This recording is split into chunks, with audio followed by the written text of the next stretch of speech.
We continue our Deep in Debt series. The state of Texas is $18 billion in the red, unemployment at 8.2%, more than a percentage point below the national average. The budget deficit has become a campaign issue there. Republican Governor Rick Perry is running for an unprecedented third term. He joins us now live from Austin, Texas. Good morning to you, Governor. Good morning. Good morning to you, Margaret.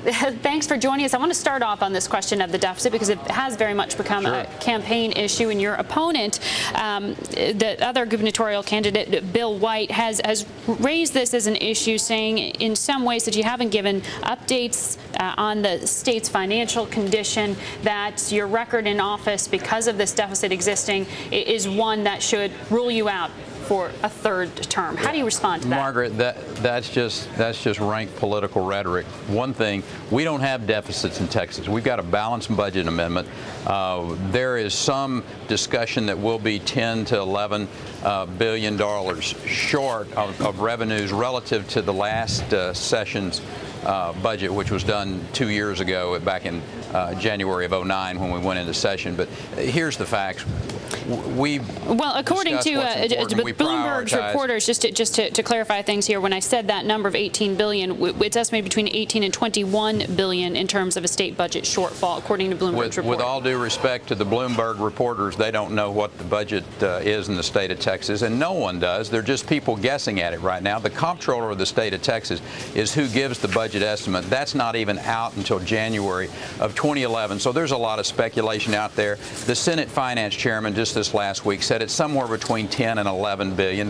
So here's what's more important, Margaret. The issue is I have a record of cutting spending in the state of Texas. We did it in 2003 when we had a budget shortfall. That's how we'll do it in 2011.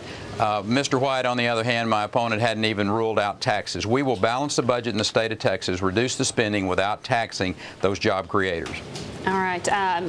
Associated Press also saying $18 billion there, which is why we brought that up to you, sir. But again, Bloomberg and the AP are not the experts on the budget in the state of Texas. That's the comptroller, and I understand all the speculation and let's see how big we can make it. But the fact of the matter is, our comptroller is required by Constitution to give that estimate, and she will in January, and we know it's going to be a shortfall. Well, let's get to the question of job creation there in the state of Texas. As you well know, President Obama has suggested infrastructure is a way to help create jobs right now, or one of the main ways, and asking for that $50 billion in extra funding. I know you have been vocal in terms of your criticism of government intervention. You made a lot of headlines last April when you suggested to some reporters that Texas and Texans might want to consider seceding from the union.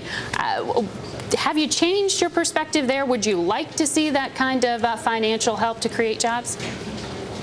Well, if the track record of this administration for creating private sector jobs is any indication of what this will do, no, we don't want that type of continued deficit spending in the country.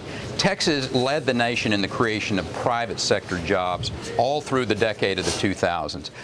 We kept our taxes low. We kept a regulatory climate that was fair and balanced. We passed the most sweeping tort reform in the nation so we don't have oversuing. And we continued to fund accountable public schools in this state.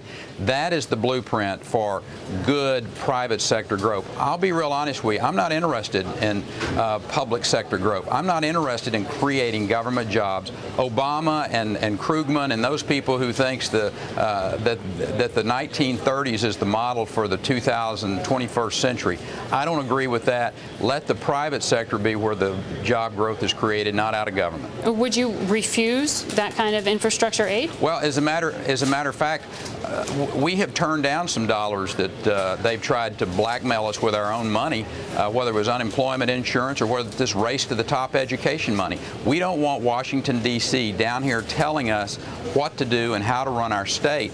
They're not doing a very good job at the federal level, so please don't come down and foul our states up. But the fact is, that's our money. If they don't put strings attached, of course we take our money back from Washington, D.C. If they would like to cut our taxes where there's not more money going up there, we would certainly agree with that. Texas is well known as the energy capital of this country. The drilling moratorium we've been talking about today, expected to be lifted November the 30th. Government reports out there suggesting the impact hasn't been quite as harsh as some expected. What are you experiencing in Texas right now? Well, here's what our numbers tell us, that for every one of those rigs that are shut down, it's 1,400 jobs. So it's somewhere up above 40,000 jobs that will be lost, and the calculation is it's $330 million worth of payroll every month. Now, what the government says is, oh, those jobs shifted over to cleanup. Here's what's really happening. If that moratorium stays in place, those rigs are going to be picked up and taken out of the Gulf of Mexico, and those jobs are going to be lost forever. When they get through with that cleanup, those people who may have been getting a little assistance now from the government through BP, etc., that's going to be gone. They need to get this moratorium done away with. It's kind of like one judge said, when the airline industry loses an aircraft, they don't shut down all airline flights. They go find out what happened at that one event, and they go on and continue to have economic growth, etc. Our country relies too much on that Gulf of Mexico from the standpoint of our energy. So the idea that this administration is putting our national defense at jeopardy by keeping this moratorium on place is just nonsense. On the issue of national security, I know you've asked for more troops to come to the border that you share with Mexico. Your neighboring state, Arizona, has made this a prime issue in their local state politics, not only as a security issue, but as an economic drain. Why isn't this front and center in the conversation in Texas? Are you not experiencing things in the same way they are in Arizona? It is very much on people's mind in the state of Texas. We've got a 1,200-mile border. Mexico's our #1 trading partner. I have been very vocal, not just with this administration, but the previous administration, from the standpoint of the failure to secure the border with Mexico. And it has been. It's been an abject failure by the federal government to secure that border. They need to put 3,000 more border patrols just on the Texas border. Fly the Predator drones up and down the border with technology available to look down and give the that information. Well, the former president of Mexico was on this program saying that he thought that the reasons for violence right now were due to American appetite for illegal drugs, that Mexico's problems are a result of U.S. appetite, and that's why you're experiencing those issues there. Well, I totally disagree with him in that sense. The idea that somehow or another this is the U.S.'s fault is just nonsense on its face. The issue is we need to be helping Mexico. The drug cartels are taking over many places. I mean, the idea that police force quit in mass down in Michoacan just yesterday. You had the governor candidate in Tamaulipas who was assassinated, 3 mayors assassinated. This has got to stop.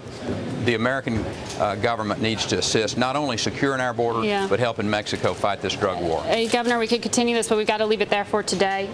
Thank you for coming on In Business.